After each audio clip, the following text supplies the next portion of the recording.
many people all come together when times are challenging. People step up. This in this community, in this part of the country, we understand the importance of bringing together. The amount of phone calls from other mayors, from you list.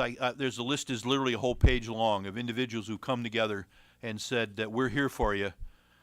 Companies, individuals, citizens, and ultimately, as we think about this, we want to make sure we remember the individuals that are on the ground struggling with this, not only our first responders, but more importantly, the citizens who are in fact struggling with this issue.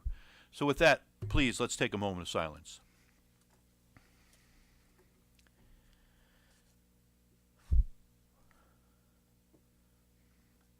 Thank you very much. Alderman Dunn, would you lead us in a Pledge of Allegiance?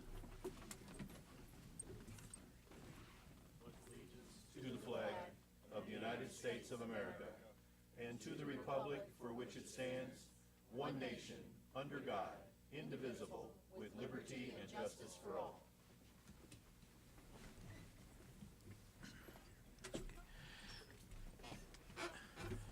Thank you, Alderman Dunn. Brian, would you read the roll call, please? Ambrose. Here. Condon. Here. Rawson. Here. Dickman. Here. Tompkins. Here. Grip. Here. McGinnis. Here. Kluhl. Here. Matson. Here. And Dunn. Here. 10 present, Your Honor. Thank you very much. And it's always good to hear all 10 here and present as we're all coming together to make a difference for our community. Again, I want to wish you a good evening. As we begin this meeting of our City Council, I would again like to welcome all of those in attendance and also those who are viewing the meeting on television or on the internet. We respectfully welcome your comments and opinions, and please keep in mind that as you talk to the council, you're also sharing your thoughts with fellow Davenporters and with viewers throughout the region by way of our TV broadcast. We are happy that you're participating in your city government and ask that your participation reflect the common desire we all share to make Davenport an even greater place for all of our citizens. For the children, adults, seniors, and families in our community, those in attendance and those watching at home, I thank you for joining us.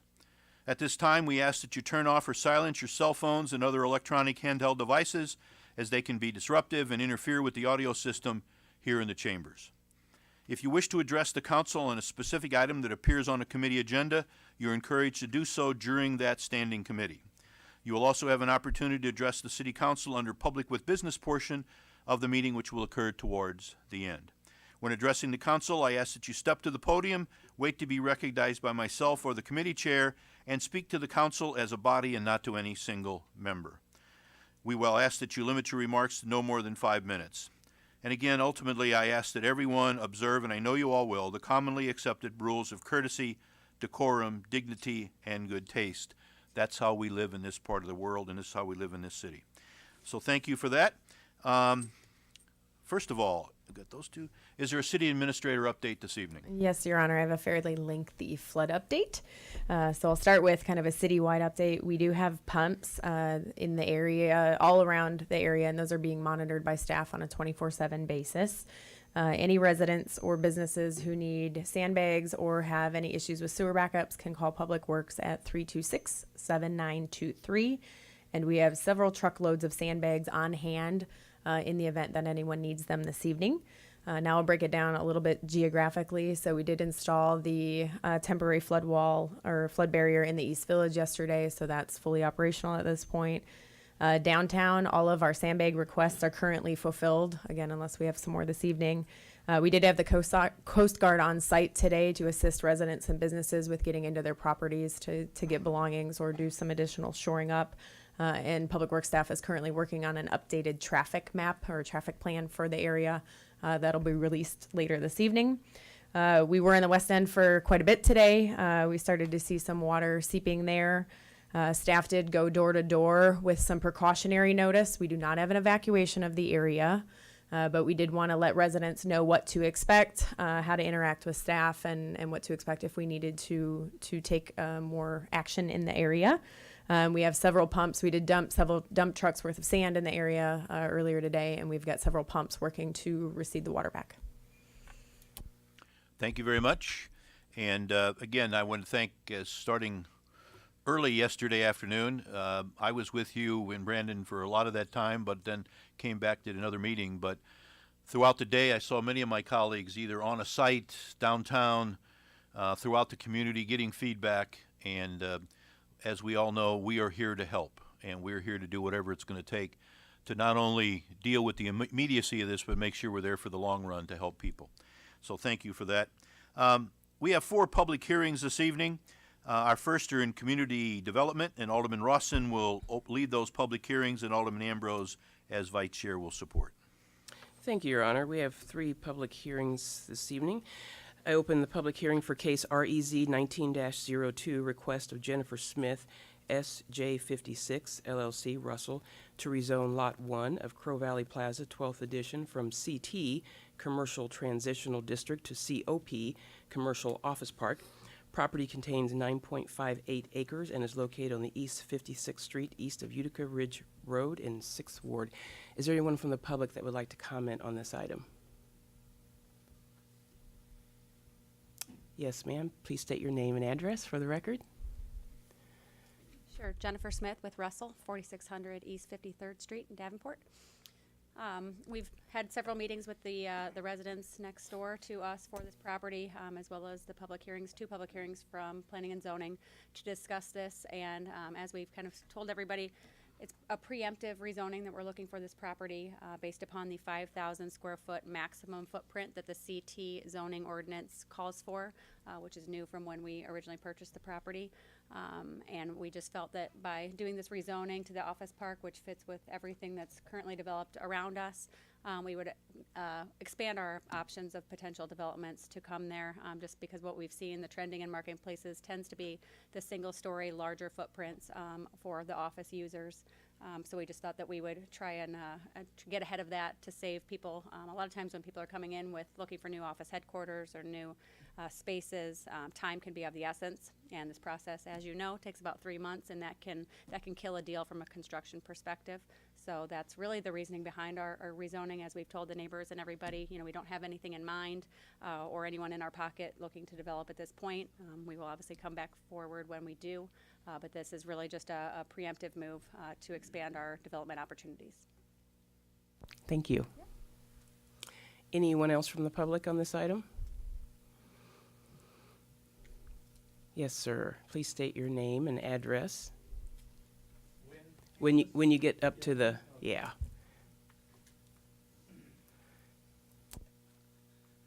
Win Hammis, 4243 East 58th Street, Davenport, Iowa.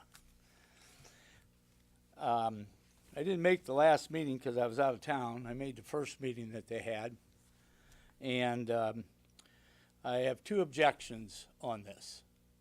The footprint, I don't have a problem with the size of what they're building. I have a problem with the height, because this is a residential neighborhood that's buttoned up against. It's not like the rest of that area on the other side of the road. So that's why the height part bothers me. I mentioned that to Russell the first meeting. I said, if you can, feasibly, they're not going to build a 5,000 square foot building 3-story high, because that's 1,500 square foot a floor. They're not going to do that. That's what's zoned now. So the footprint is the big problem. The second problem I have, which is probably the main one, of which I've called to the city here 3 times, got no response, by the way. Finally came down yesterday, dropped a letter off to the city attorney, dropped a letter off to the alderman's secretary on the protest on this. They built 2 other buildings, or Russell themselves had built 1 other building next there already that's doesn't have the parking lots in or anything. And the reason I've been trying to get somebody from the city is the rainwater runoff. If there's a plan for that, we haven't seen it, and the water seems to be backing up down there. Thank God Crow Valley driving range, and I don't know who owns Crow Valley, was the only one that got the petitioned on that the first time because of the within 200 feet, because you're flooding it right now, the driving range, and they don't even have the parking lot in yet. Because there's a little creek that, by the way, I don't know how Bettendorf's going to like it either when you guys send all that water down to them. Because there's no rainwater runoff. And the gentleman I talked to yesterday said to me, well, have you tried to get a sewer permit or a storm sewer permit from the city lately? I said, sir, I've never had to get one, nor do I want to get one. But I says, the program that you're doing at this moment hasn't worked very well because it seems like we have water running everywhere in all areas of the city, not the flood. And so that's my gripe, and that's for you folks who are going to make that. Once this is passed, everybody washes their hands of it. It's the way it is. It's part of life.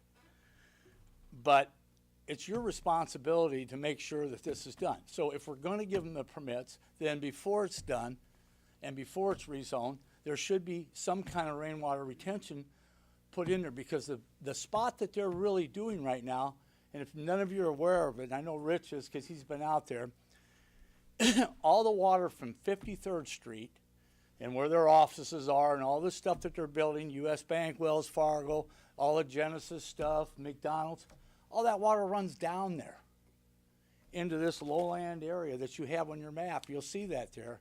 Go out there right now when it rains next time and watch all the water come down through there. They have to grade over that, have to do something, block it up. It's gonna create, there's no place to put it because there's nothing that'll be deemed to put it, because right now the building they're doing next to, they're even grading it down. I was there the other day, whoops, when it was dry out, and they were grading it at an angle back down towards that creek that's in the back end. Now that is not rainwater retention. So that's my complaint. That's what I've wrote. I put it on notice and I gave it to the city attorney also. So thank you very much. Thank you, sir. And we did receive your paperwork yesterday. Thank you. Anyone else from the public would like to comment on this item? Seeing and hearing no one, I move to close this public hearing. Second. I have a motion and a second. All in favor? Any opposed, same sign?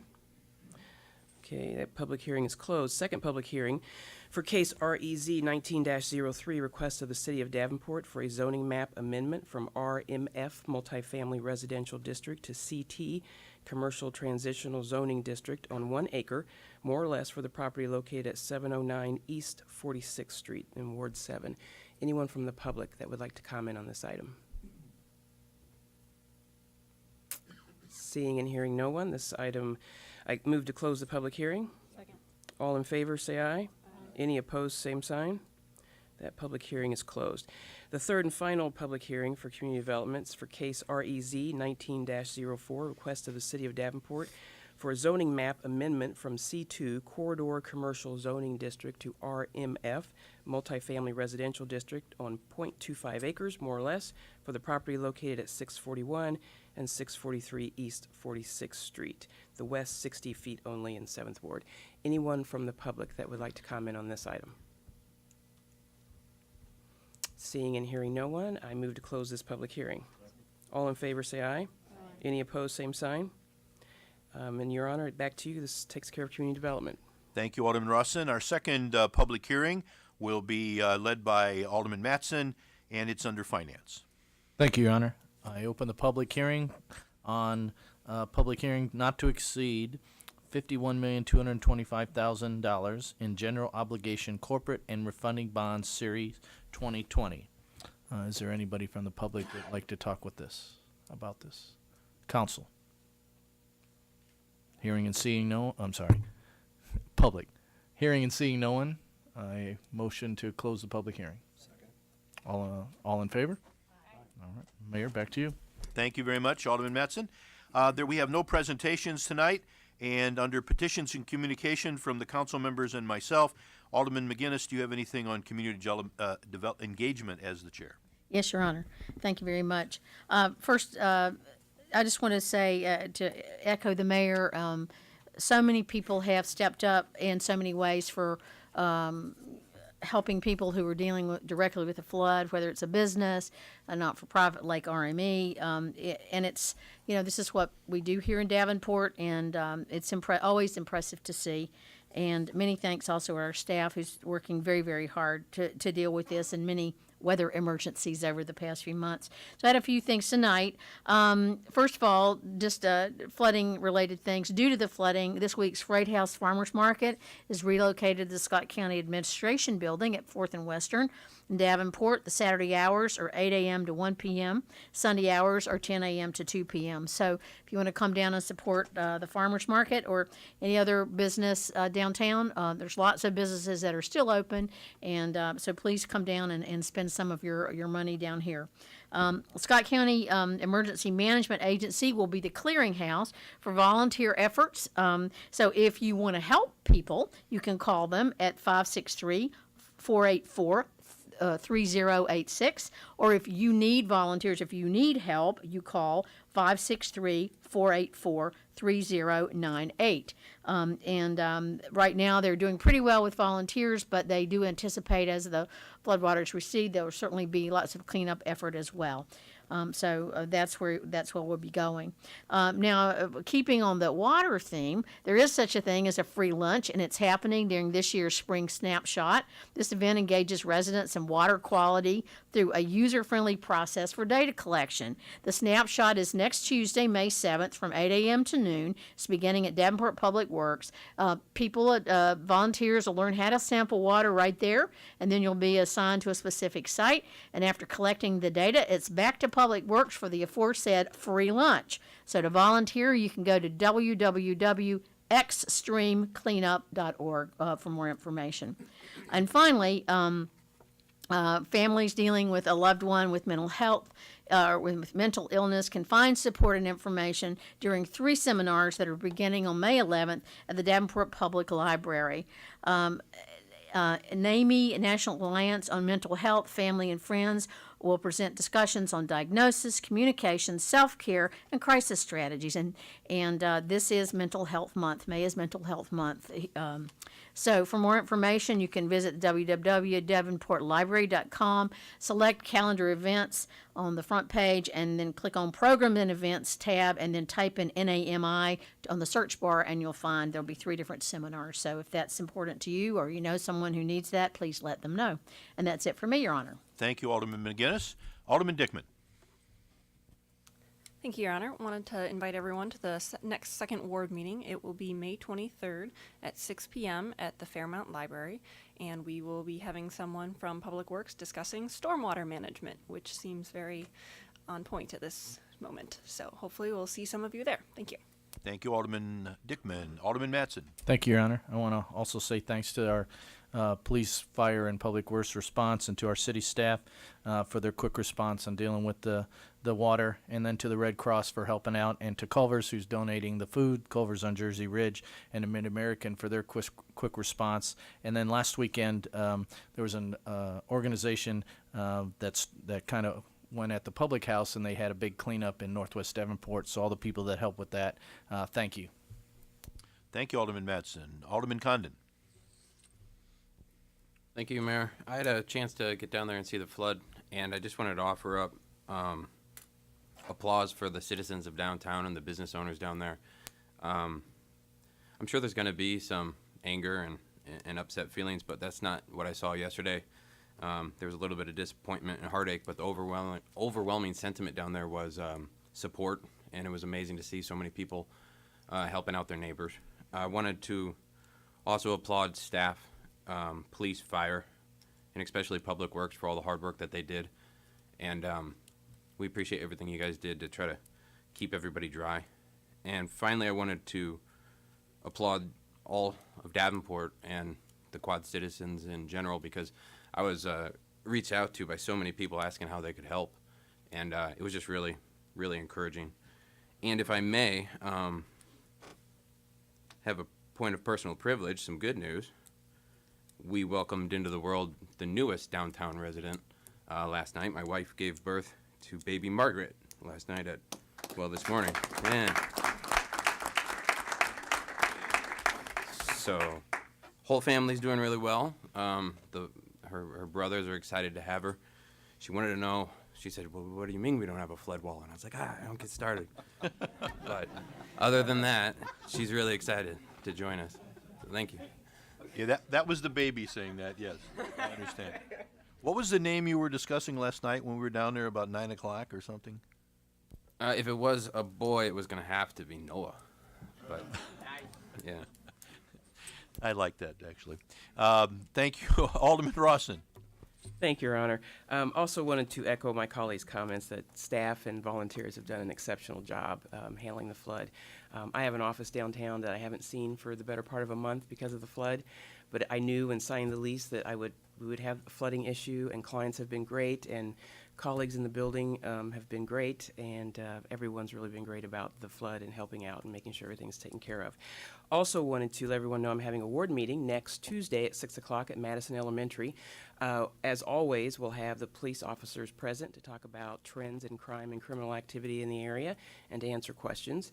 In addition, Chad Dyson, our illustrious Parks Director, will be there to give a riveting presentation. He's over there, he's giving me a face. A riveting presentation on the recreational opportunities available to you here in the city of Davenport. So everyone is welcome to attend Madison Elementary Media Room, 6 o'clock this upcoming Tuesday. Thank you.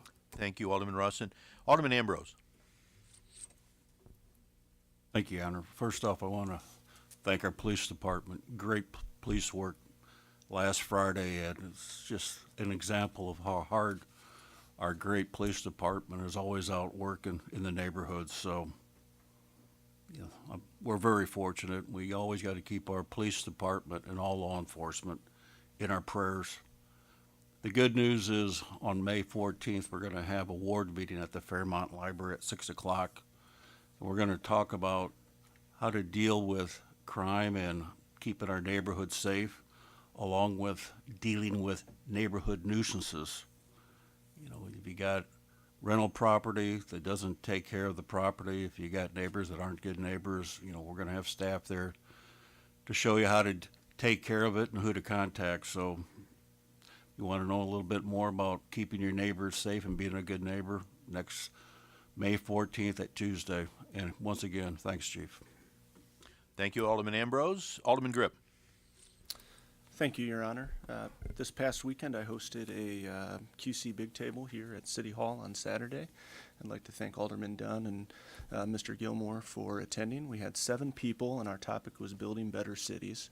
And I had the expectation that we would talk about infrastructure and we would talk about zoning topics and different amenities. And we certainly did touch on those things.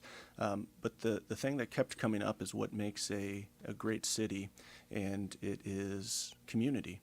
And community is people. The city is made up of people. I think that was on display last night in our downtown, with people coming together as neighbors in their community, in their neighborhood. And so I just wanted to encourage everyone that this is a community. It's a community made of people, and we need to do a better job of fostering those relationships with people, and to put out a reminder that social media is not interacting with people. You need to get out there and physically talk to your neighbors, get to know them.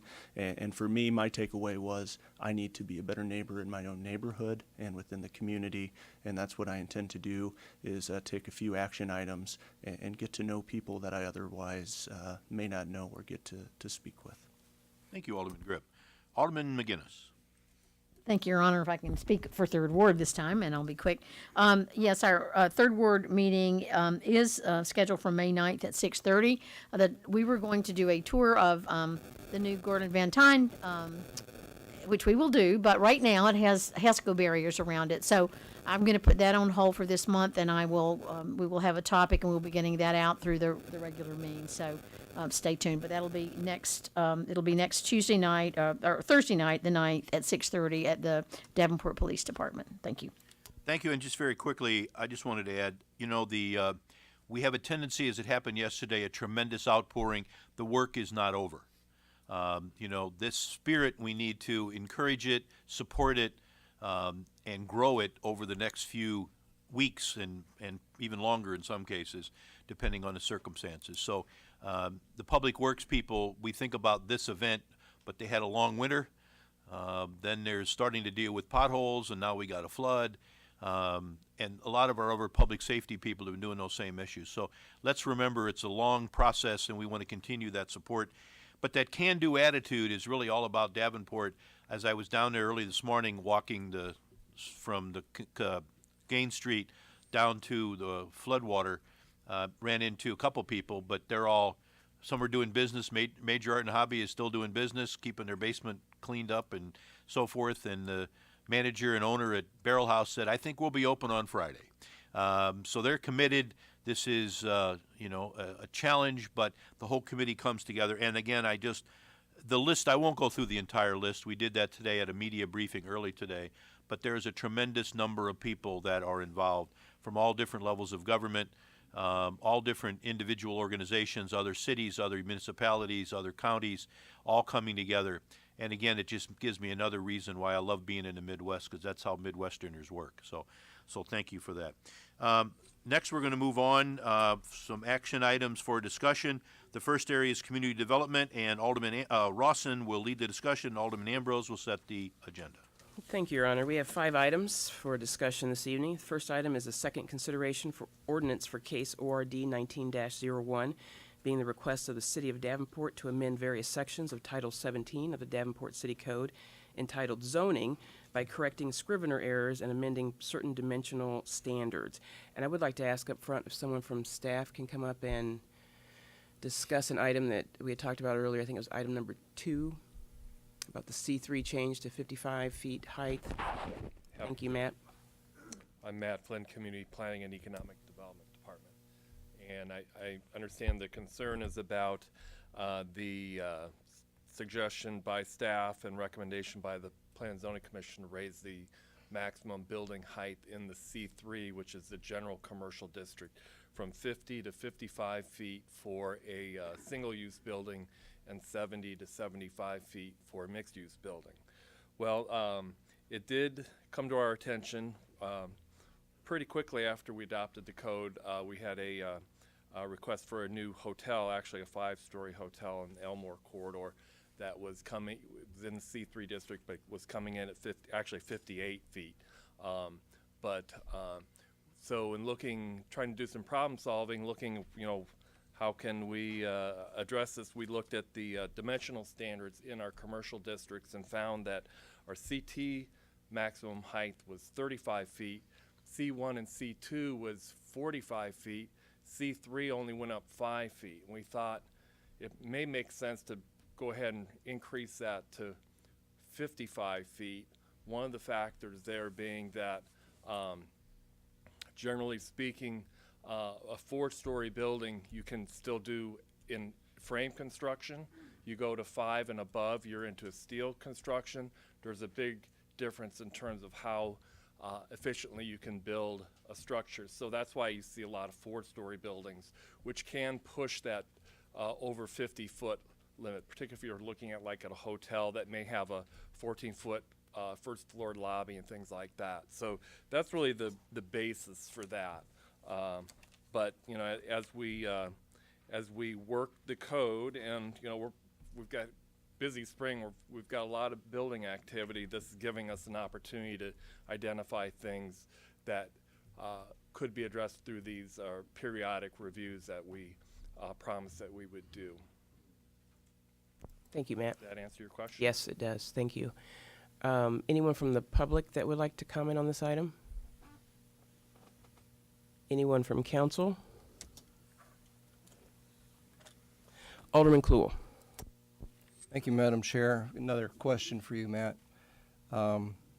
Scrivener's error is a real interesting term. I really did have to look it up. It's somewhat archaic, but evidently it also pertains to errors in judgment, adoptive kind of changes. And so Section 2, is that a Scrivener's error?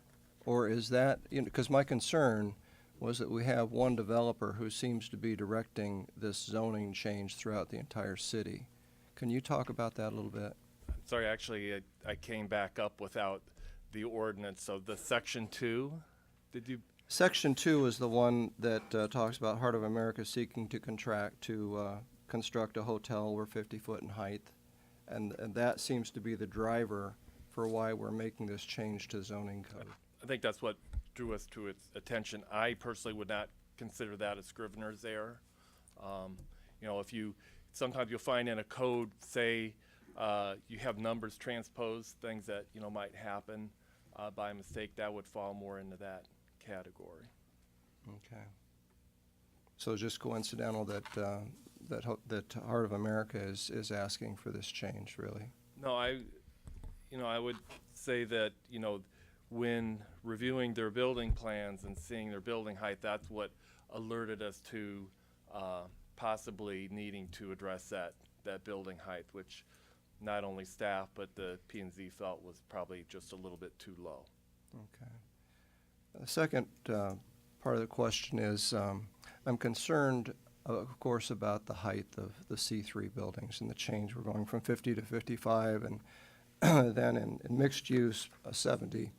With 10% variance, that puts us up to 60, 75 feet. And so I'm concerned about the C3 districts that will abut directly residential.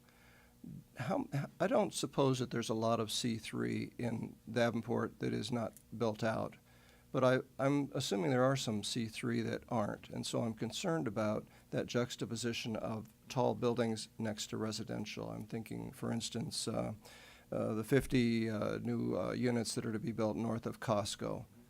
Could you talk about that a little bit? Sure. We are aware of this concern, and we haven't done a thorough analysis, but we've certainly taken a look at our zoning map with with C3 with respect to adjacent neighborhoods.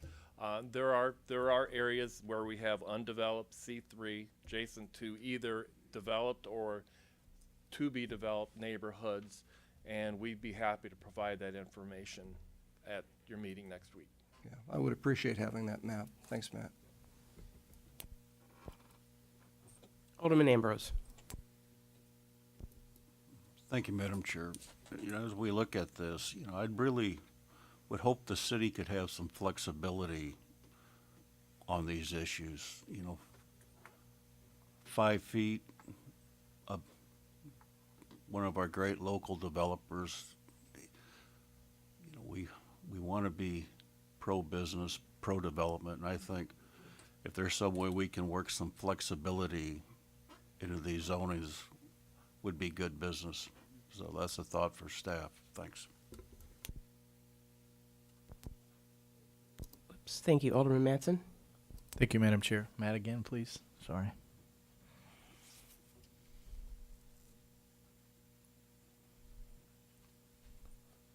So I'm going to give you this kind of thoughts and what I observed during the 2-year process of our zoning change and the consultant, and then sitting in on some of the meetings and listening. One of the things that I remember was the concern basically about what Alderman Kluhl brought up was how do we change, and I know we went through every parcel and we looked at everything, but there was a couple times in different meetings where people had brought up that exact point about changing and allowing the height next to residential. And I'm just asking you to think before next Wednesday. It seemed like there was a lot of people that had voiced that, and thus the zoning came based on that discussion that there was a lot of concern. So if we're now reacting to one development, I don't know that correlates with what the people who the 2-year process did this. So I throw that at you to think about and see if it makes sense, and then maybe by next week or whatever you can give some thought back to us about that, because I do remember that discussion in at least 2, I think 3 different meetings, and based on that, that's why we came with what we came. So I just want to kind of observe and I guess you could have stood there. I just wanted to make sure you knew that I was talking and ask you to provide some feedback on that thought. Provide a response for that. Thank you. Thank you, Alderman Condon. I would just offer up that this was a really big document, a long process, and it's akin to theorizing how you want something to work back in the laboratory and what you want to put in the textbook versus what actually works out in the marketplace. And I think the process that we're going through right now is exactly what we need to be doing. We did our best to have a public process and reach out to people who were stakeholders, but that being an imperfect process and people being busy, we're finding out after the fact that some of these things don't work just right, and a spirit of compromise is going to be what wins the day, and as we try to make this a perfect document. Thank you. Thank you. Anyone else from council? All right, this item will move on. Item number 2. First consideration, case REZ 19-02. Well, actually, let me go back. Item number 1 will be put on discussion. Item number 2, first consideration, case REZ 19-02, request of Jennifer Smith, SJ 56 of LLC Russell to rezone Lot 1 of Crow Valley Plaza, 12th edition, from CT Commercial Transitional District to COP Commercial Office Park. Property contains 9.58 acres and is located on East 56th Street, east of Utica Ridge Road. And I would ask that someone from staff come up and just kind of explain the discussion that happened between changing it from C1 to COP. And I think some of that change also helped alleviate some of the protests, the concerns of neighbors. Thank you, Matt. Sure. Matt Flynn again, and obviously this discussion kind of displays how zoning's an evolution, and that was certainly the case here. Alderwoman Roston is correct that the original application was for a C1 zoning classification, neighborhood commercial. And as we went through the process, I think we, not only Russell, but staff kind of realized that, you know, really what we were trying to accommodate is an expansion of the existing Russell Office Park, which is zoned commercial office park, rather than trying to introduce a C1 neighborhood commercial classification that's more oriented towards retail, consumer goods and services, not even on an arterial street. So it seemed like COP, as we went through the process, was a better fit for this location. Not a perfect fit. That's why the end result included the number of conditions: the 35-foot building height limitation, the restriction against hotels, automobile dealerships, light industrial, and there's one more.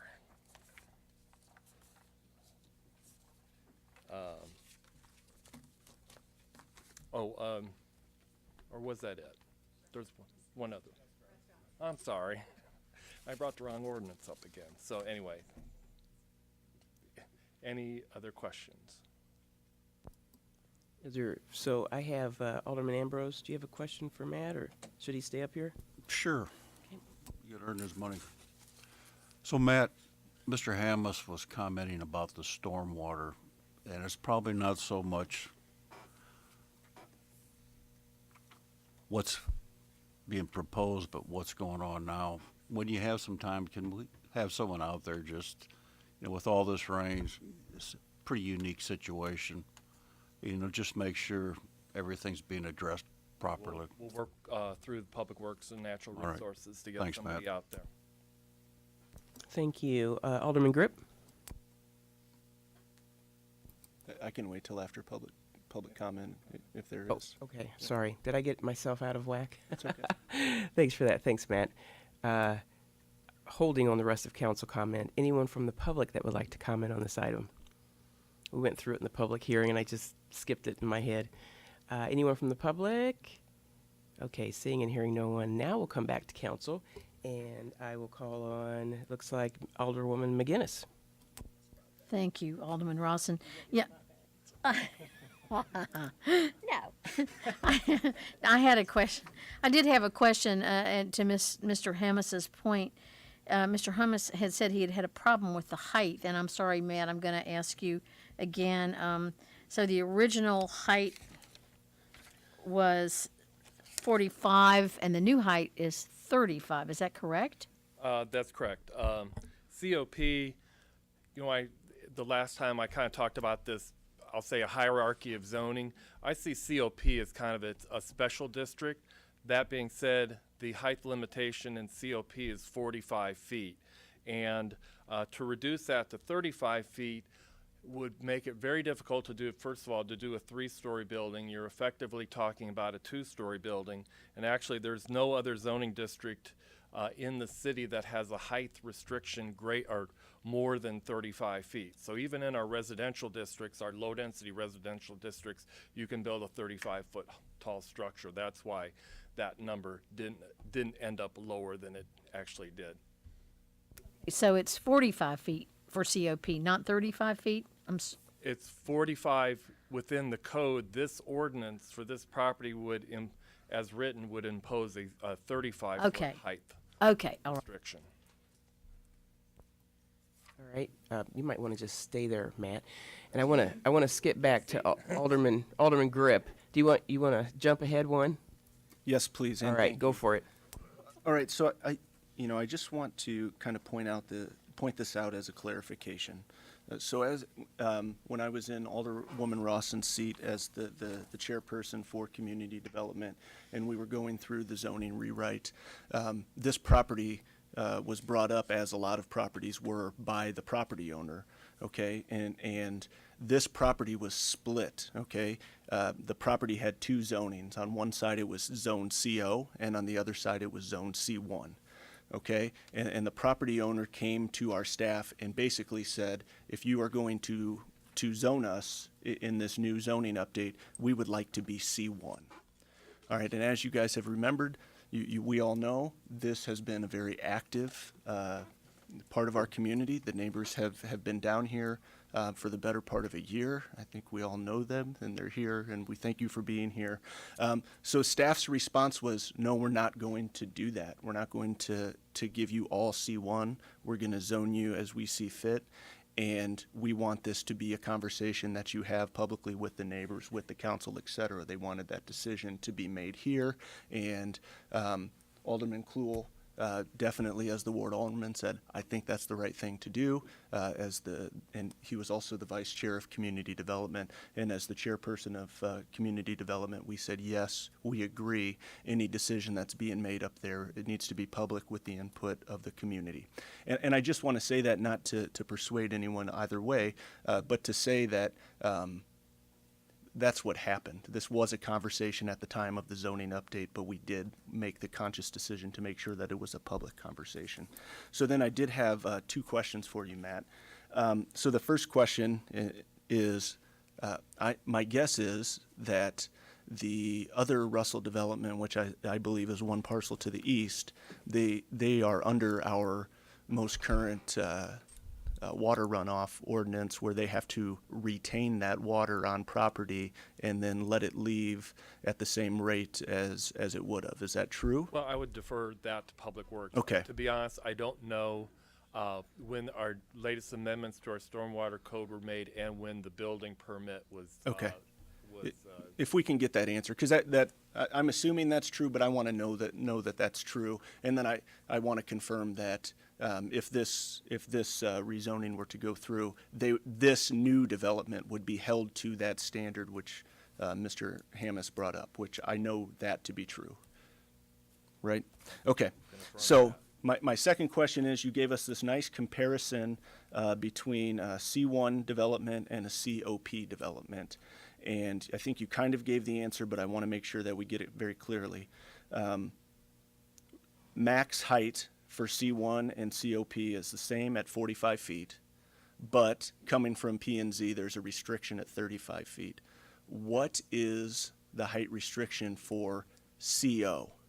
And CO is, well, there is no, from the old code, yeah, no, CT. sorry, it's not CO. It's the CT, commercial yep, transitional. yep, That's 35 CT. feet. 35. Okay, so it would bring that back down to 35. What was CT? Okay, those were my questions. Thank you, Matt. Alderman Kluhl. Wait. Thank you, Madam Chair. Take a break, Matt. But I'm going to ask. I can sleep standing up now. You might want to hang around. I might not be the last person to ask questions, but I'm going to put Brian on the spot.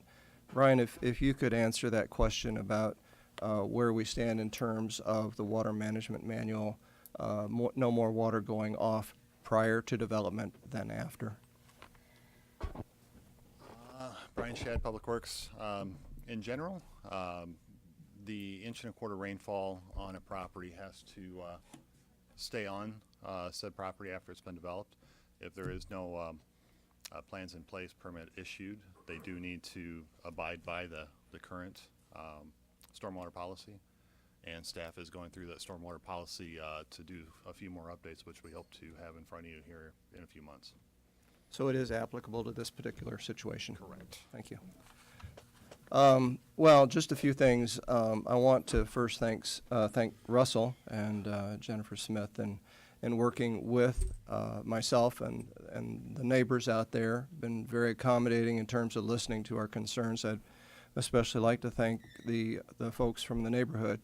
Connie and Patricia are here tonight at least, and it was through their advocacy that we worked through this thing. When we started in CO a year ago, went to C1, CT, or CT, and then possibly C1.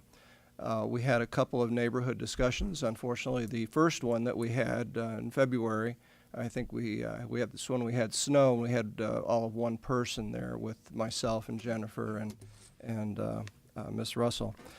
But we did talk this out with neighbors, and we've had discussion online as well. And I thought it was very interesting that Chairman Ingram, Plan and Zoning, at the meeting that we attended before this came forward to the council, said that this is actually the way that these types of things are supposed to be worked through the public. Started out with a number of questions, a number of concerns, ended up with, I think, for the most part, satisfaction with what we did in going to COP, Office Park. I think, you know, one of the things that I said early on when we started developing out there, and there's been so much development happening so fast along Utica Ridge, is that CO designation is one that I felt was appropriate for the area. We moved to CT with the zoning change. That was probably not bad. I think COP, in my way of thinking, and I think everybody else's, is probably the best fit for that neighborhood in terms of the amount of traffic that we would see, the lack of weekend traffic. We did work through the 5 caveats to make sure that we didn't have a sale of cars, that we didn't have a hotel out there, things that were clearly inappropriate.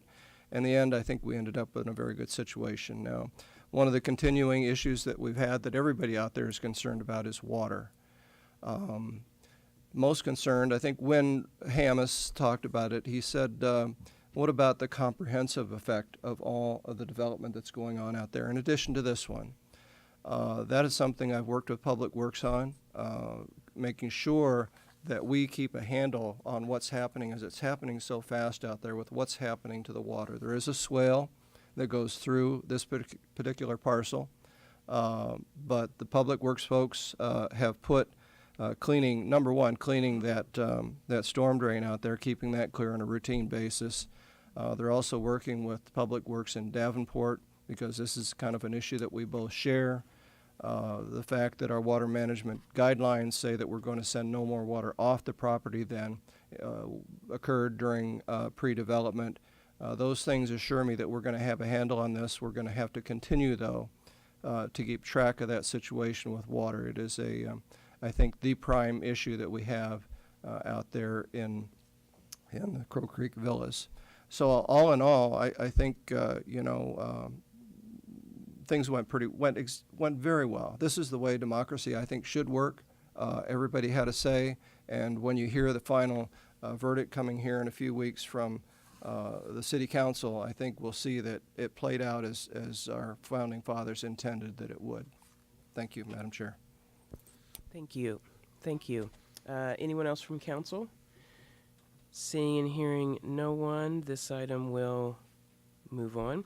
Item number 3, first consideration, case REZ 19-03, request of the City of Davenport for a zoning map amendment from RMF Multifamily Residential District to CT Commercial Transitional Zoning District on 1 acre, more or less, for the property located at 709 East 46th Street.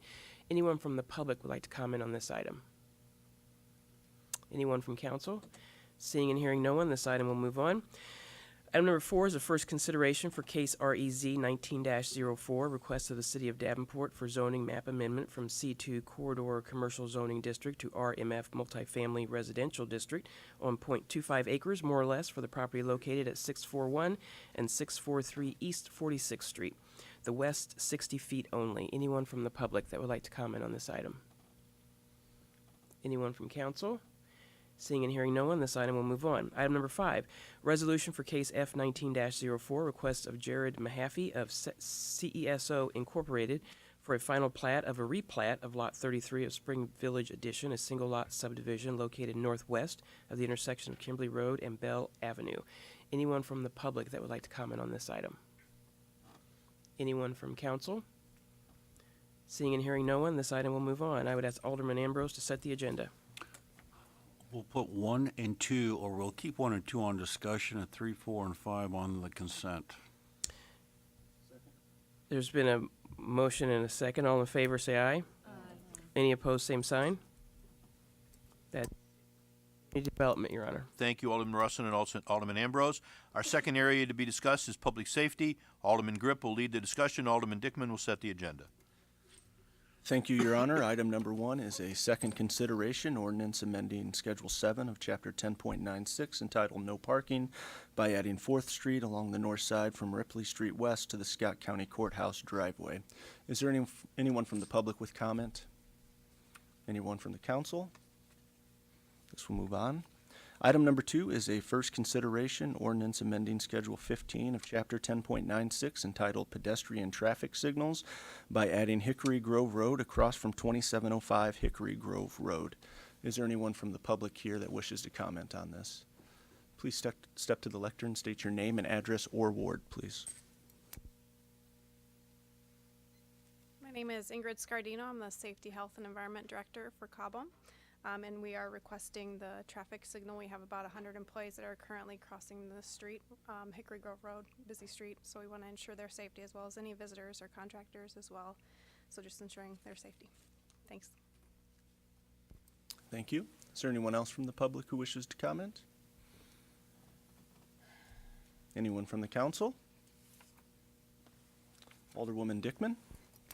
Is this something that, do they have a safe method to cross currently, or are we not able to do anything to help them until it passes?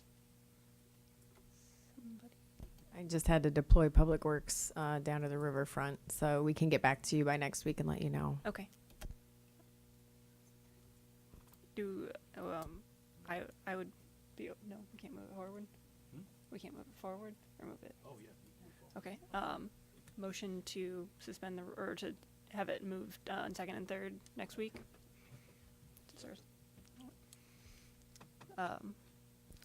Yes, you're up. There's a motion and a second to pass on first consideration. Is that correct? Do you want to discuss the amendment? Thank you. I just want to say, with the huge increase in population there and everything, that this is the least we can do. So I support Marie. Any other comments on the amendment that's on the floor? Seeing no comments, all in favor say aye. Aye. All opposed, same sign. Nay.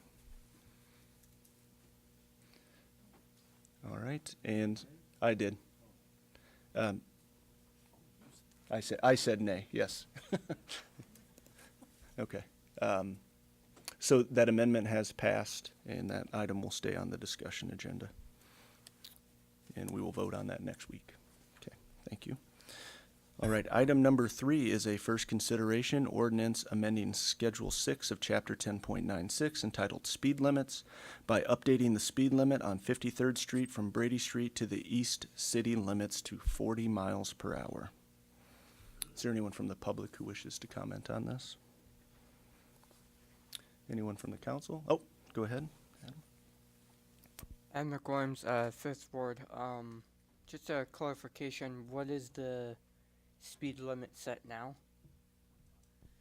The current speed limit is 45. And then you're wanting to increase it to, or, okay, go down? Okay, never mind. Does Clay or Brian want to step up and, you want to take it, Corey? Thank you. So this is associated with the widening project that we're starting the engineering on with the new lane configuration, as well as the pedestrian and the bike paths that are going to be on the south side. By MUTCD standards, we have to move it down to 40 so it's safe for the multimodal configuration of the new street. Is there anyone else from, anyone from the council who wishes to comment on this? My only comment is I would be okay with it being 35 miles an hour anytime we can slow the cars and increase pedestrian and bicycle traffic. I understand our engineers are held to standards, and 40 miles an hour is what the state says it ought to be. So, just my 2 cents. Seeing no other comments, we will move on to item number 4, which is a resolution closing various streets, lanes, or public grounds on the listed dates to hold outdoor events. Scott Tunnicliffe, Hilltop Hidden Treasures Fest Pirate Run, Saturday, May 25th, 2019, 7 a.m. to 10 a.m. Closure Main Street from West Locust Street to West 5th Street. Bucktown Center for the Arts Artworks Expo Pastel Competition, Saturday, May 25th, 2019, 8 a.m. to 5 p.m. Closure Pershing Avenue between East 2nd Street and Emerson Place. Robert Stansberry, Quad City Pride Festival, 832 West 2nd Street, 12 p.m. Friday, May 31st, 7 p.m. Sunday, June 2nd. Closure, West 2nd Street from Mary's on 2nd to Post Office Parking Lot. Warren Street from alley to alley between River Drive and 3rd Street. Is there anyone from the public who wishes to comment on any of those items? Anyone from the council? Seeing no one, those items will move on. Item number 5 is a motion approving noise variance requests for various events on the listed dates and times. Scott Tunnicliffe, Hilltop's Hidden Treasures Fest, Saturday, May 25th, 2019, 8 a.m. to 10 p.m., 1702 North Main Street and 1600 North Harrison Street, outdoor music and car show, over 50 dBA. Robert Stansberry, Quad Cities Pride Festival, 832 West 2nd Street, Friday, May 31st, 4 p.m. to 12 a.m., Saturday, June 1st, 12 p.m. to 12 a.m., Sunday, 12 p.m. to 4 p.m., outdoor music and performances, over 50 dBA. Is there anyone from the public who wishes to comment on those two? Anyone from the council? Seeing no one, those items will move on. Item number 6 is a motion approving beer and liquor license applications. Section A is for new license, new owner, temporary permit, temporary outdoor area, location transfer, etc., as noted. Ward 3, Ruby's, 429 East 3rd Street, Suite 2, premise update to extend permanent outdoor area, license type C, liquor. Ward 6, Duck Creek Golf Course, 3000 East Locust Street, outdoor area, license upgrade to Class C liquor. KSI, 1035 West Kimberly Road, parking lot only, outdoor area, June 14th, 2019, Rock the Lot, license type B. Is there anyone from the public who wishes to comment on any of those items? Anyone from the council? Those items will move on. And Section B of item number 6 is annual license renewals. We do not read through those, but you can, and if you have questions, let us know. And seeing nothing at the end of the agenda, I would ask Alderwoman Dickman to please set the agenda for next week. I move that item 2 be placed on discussion and all others be placed on consent. There is a motion and a second. All in favor? All opposed? Mayor, back to you. That concludes public safety. Thank you, Alderman Grip and Alderman Dickman. Our third area to be discussed is Public Works. Alderman Dunn will lead the discussion. Alderman Condon will set the agenda. Thank you, Your Honor. We have a pretty lengthy agenda this evening. Item number 1 is the third consideration of the ordinance to change the name of a section of East 60th Street to Duggleby Avenue, located in Eastern Avenue Farms, 5th Edition. Is there anyone from the public wishing to address this item? Council? Seeing none, this item will move on. Item number 2 is a resolution of acceptance for the Sterilite and EIIC sewer extension project completed by Legacy Corporation of East Moline, Illinois, with the final cost of $573,981.50. Is there anyone from the public wishing to address this item? Council? Seeing none, this item will move on. Item number 3 is a resolution awarding the contract for the 2nd Street and Marquette Street sewer improvements to Miller Trucking and Excavating of Silvis, Illinois, in the amount of $1,067,626.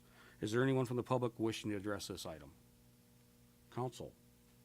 Seeing none, this item will move on.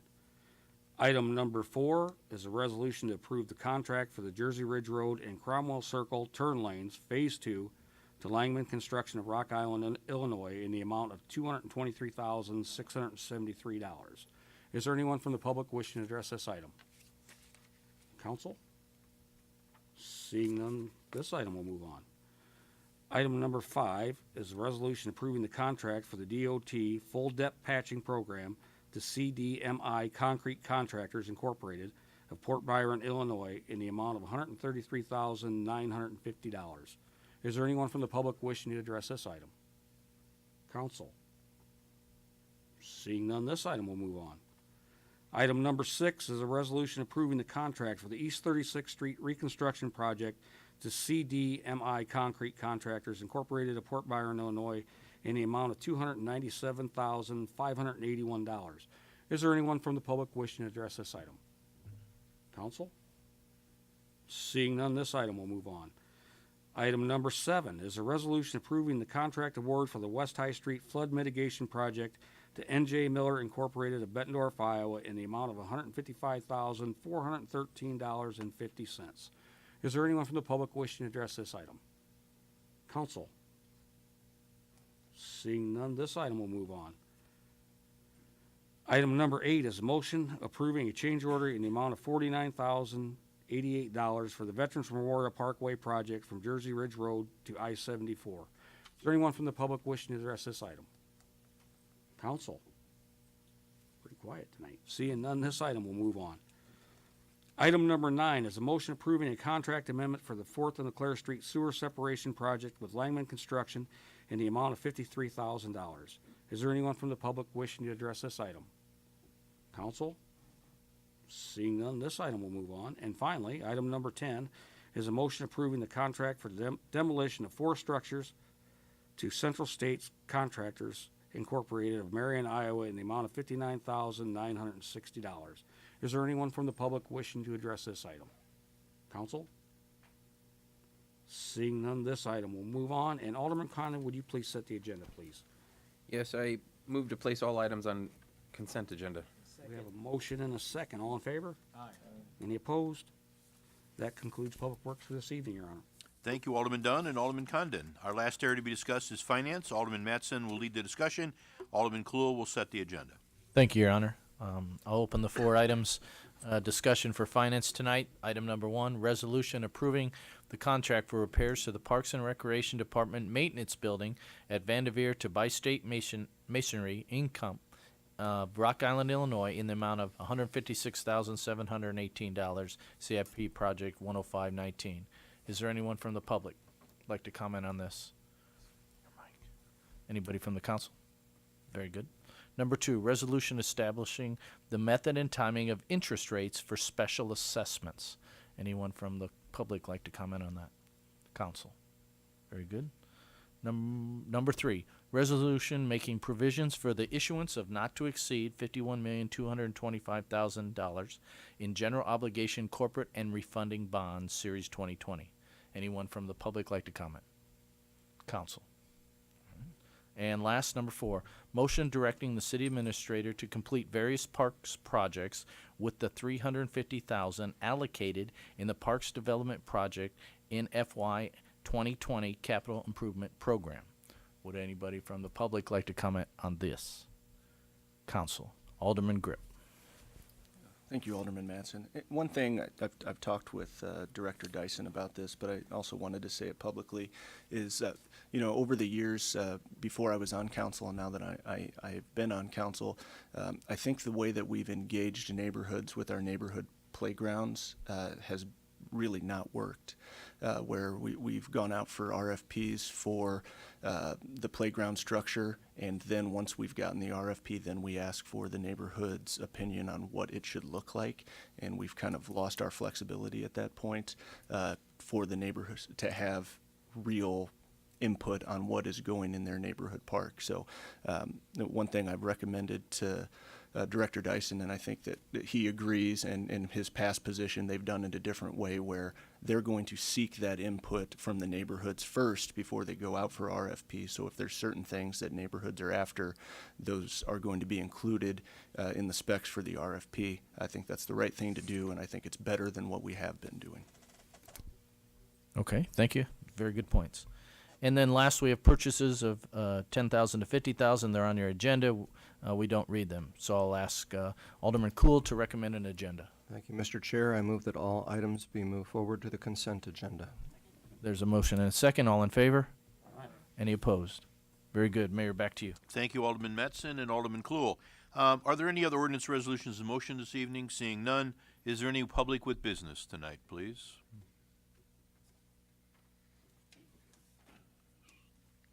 Actually, I expected there'd be more people here tonight because of last night's event, but that's all right. I'm Bill Handel, Ward 4 and Nashville, Tennessee.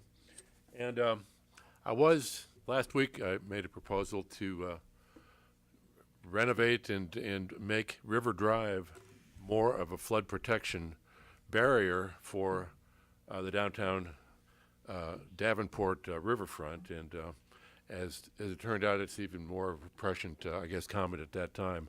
At that point, I had no idea what happened last night would happen in the intervening week. As I said last week, I spent a week ago Tuesday looking at the riverfront between, I think it was LeClaire Street and Brown Street and River Drive, and it occurred to me that we would do well to consider raising River Drive. At that point, I thought maybe 4 feet, perhaps integrating it with a planter so that we could get somewhat between 4 feet and 7 feet of protection over what's there now.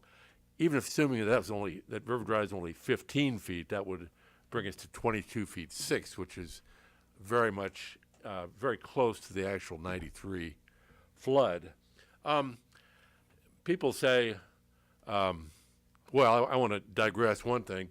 Yesterday, I think we were at 39 days, if I'm not mistaken, of continuous major flooding. So tomorrow will be the day where we hit the biblical record. We will have 40 days and 40 nights of major flooding in Davenport, Iowa, which is nothing we should be proud of, since the first major flood happened, a modern record, in '65 when I was 14 years old. The solution is not a flood wall. Everyone's agreed to that. But if you look at Illinois 92, that's the old Centennial Expressway, that whole 4-lane road is elevated about 15 feet above natural grade. Well, why couldn't we just raise River Drive up 4 feet? Is that too simple? One of the preeminent physicists of the 20th century, Albert Einstein, said everything should be as simple as possible, but no simpler. So that's what I'm proposing tonight, a raising of River Drive from the Centennial Bridge to probably Iowa Street, and everything to the south of it would be left as it is, with our protection around the park and the Union Station. So here's a section I was hinting at last week. Apologize to the audience, but the lower line is what we have right now, River Drive at, let's say, roughly 15 feet. 2 lanes of traffic, a median, a sidewalk on each side, and we have buildings adjoining them.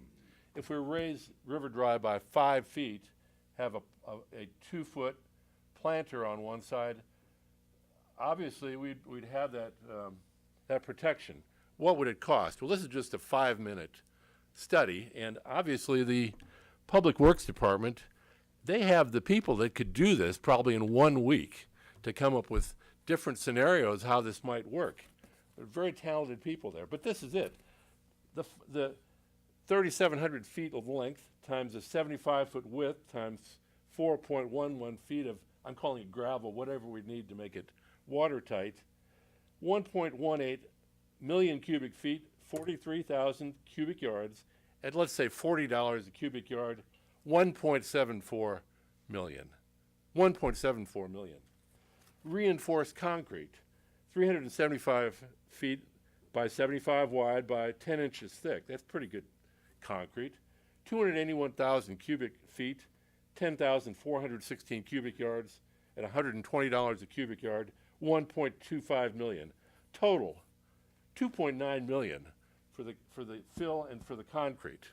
I think we probably withstood more than $2.9 million worth of ill will and bad publicity for our city last night. So why isn't this being done? And that's the question that I have, and I'd like to see the mayoral candidates for this fall address that issue.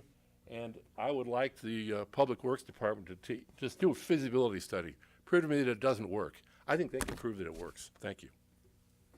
Thank you. Anyone else this evening? Seeing no one, is there a motion to adjourn? It's moved and seconded. All in favor say aye. Any opposed, same sign. Adjourned. Everybody, hey, Ray? Corey needs to talk to us just for a second, okay?